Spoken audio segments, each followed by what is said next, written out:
सुमिरन करहु राम का, छाड़हु दुख की आस। तर ऊपर धय छाप है जस कोल्हू कोट। सदगुरु कबीर साहब की साखी है, इस पर थोड़ा विचार। परम पूज्य श्री साहिब जी,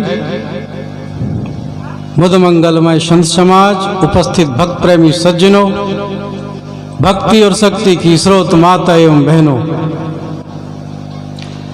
कबीर साहब का मौलिक ग्रंथ बीजक, और बीजक को चार तरह की चार मुख वाणी से ना समझे, बीजक की वाणी समझ में बिल्कुल आने वाली नहीं है। लोग कहते हैं कबीर साहब राम राम जपवाए हैं, क्या राम उपासक थे? बात यहाँ है माया मुख की। तथा कथित नामधारी गुरु लोग कहते हैं जो राम उपासक होते राम राम जपो, इससे तुम्हारा दुख दूर हो जाएगा। कृष्ण उपासक यही कहते कृष्ण नाम जपो, शिव उपासक कहते शिव नाम जपो, कबीर उपासक भी कह सकते कबीर नाम जपो। कबीर साहब एक दूसरों की बातों को परखाते हैं कि नाम जपने से कल्याण हो जाएगा। नाम जपने से कल्याण नहीं होगा, काम करने से कल्याण होगा।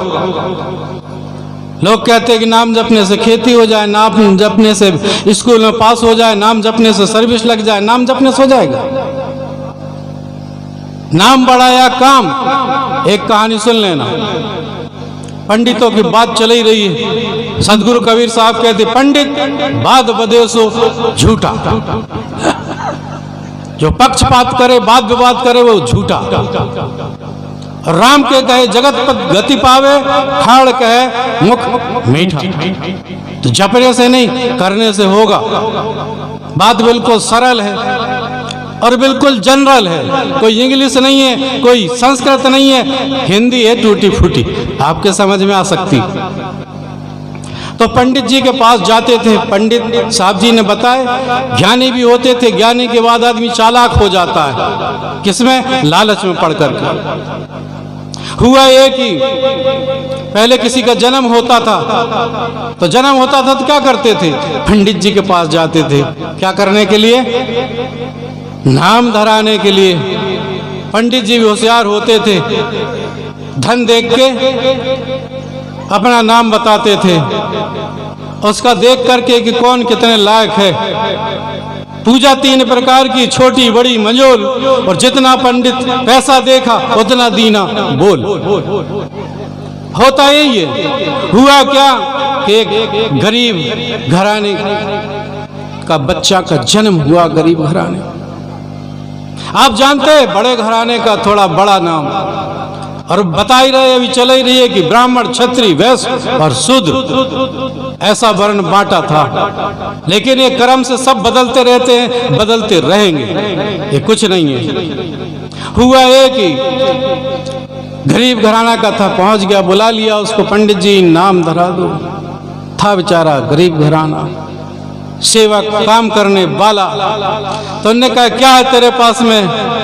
उन्होंने कहा भैया मेरे पास तो गरीब आदमी हूँ, ठन ठन पाल हूँ, कुछ नहीं। कहे ठन ठन पाल तो बड़ी अच्छी बात है, कोई बात नहीं। बोले तेरे बच्चे का नाम भी ठन ठन पाल रख दे।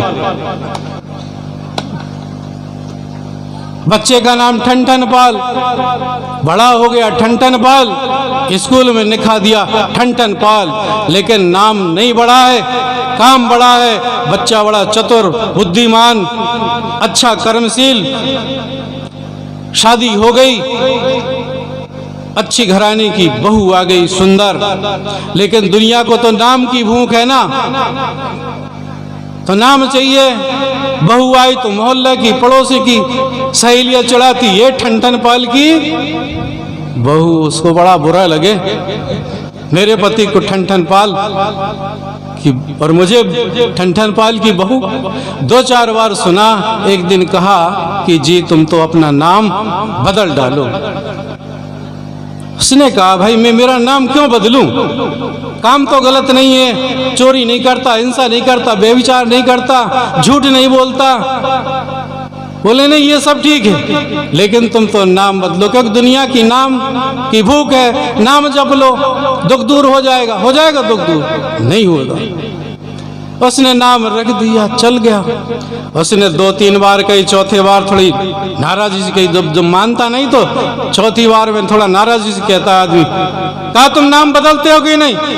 बोले नहीं तो। उसने बोला नहीं तो।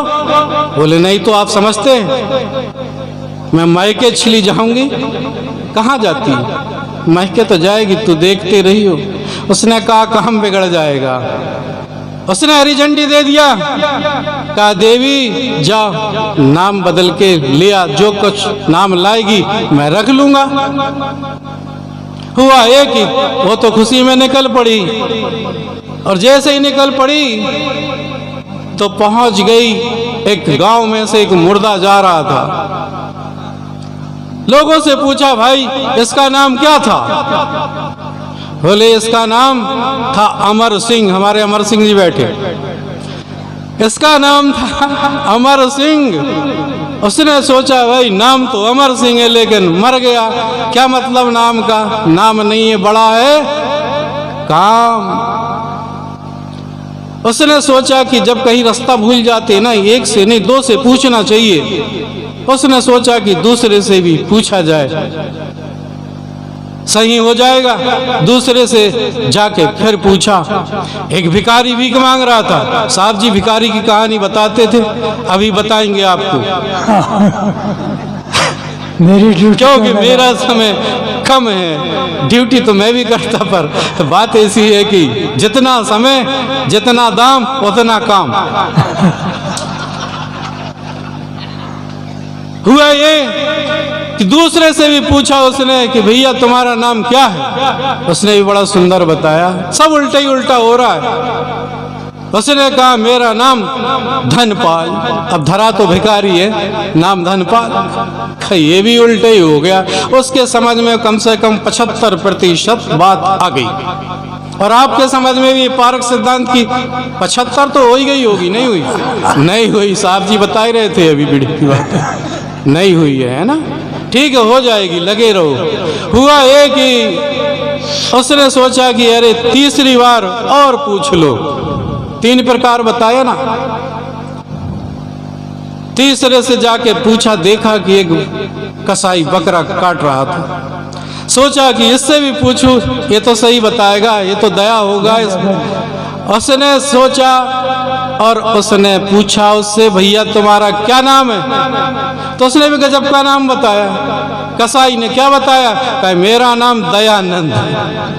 अब दया रहम तो कुछ है नहीं, नाम दयानंद। नाम नैन सुख आंधरो, धनपत मांगे भीख, और बाप ब्रह्मचारी 20 सुत, ऐसी देवे सीख। उसने कहा कि ओहो सब उल्टा है, मेरे पति देव बढ़िया है, कर्म अच्छे हैं। नाम चाहे कुछ भी रहे, नाम खाने को नहीं देगा, काम बढ़िया है। सबका काम बढ़िया होना चाहिए। ये बढ़िया बढ़िया भजन गाएं, बढ़िया बढ़िया प्रवचन करें, बढ़िया बढ़िया नाम रहे, लेकिन बढ़िया काम ना रहे तो अभी हमारे साहब बता रहे आचार की बात। आचरण सबसे बड़ी चीज होती है। संत महात्मा यही बताते, इनके पास धरा क्या है, लेकिन आचरण। हुआ ये कि वो लौट के आ गई, और आकर के क्या की कि सीधे अपने पति देव के चरणों पे गिर पड़ी। उसने कहा कुछ ना कुछ तो काम बन गया, और काम तो बनना ही था, क्योंकि काम अच्छा है तो नाम कुछ भी रहे। उसने कहा देवी क्या नाम ढूंढ के लाया? तो उसने नाम तो छोड़ा, अपना एक दोहा कहा, ध्यान से सुन लेना। क्या कहा उनने? कि अमर सिंह तो मर गए और भीख मांगे धनपाल, और दयानंद हत्या करे, और ठीक है तुम मेरे ठन ठन पाल, तुम ही ठीक हो। तो नाम नहीं है बड़ा मेरे भाई, काम बड़ा। राम का नाम लो, कृष्ण का नाम लो, हनुमान का नाम लो, और उनका काम ना करो तो कबीर का नाम लो, गुरु का नाम लो, गुरु की कही ना मानो तो। सदगुरु कबीर साहब ने कहा था, गुरु की कही करत नहीं कोई, अमहल महल दीवाना। कितनी बड़ी ठोस बात कह देते हैं। बात है बिल्कुल 4:30 से भी 2 मिनट ज़्यादा बढ़ गया, माफ़ी चाहूँगा। साहेब बंदगी सुमरन करो राम का, छाड़ो दुख की आस, ऐसा लोगों ने कहा है। लेकिन सुमरन करना, सेवा करना, भजन करना, लेकिन कर्म करना पड़ेगा, और कर्म अच्छे करना पड़ेगा, तभी है। तो मैं अपनी वाणी पे ही विराम दूं, बिल्कुल 60 में सरल, जनरल और तरल एकदम। साहेब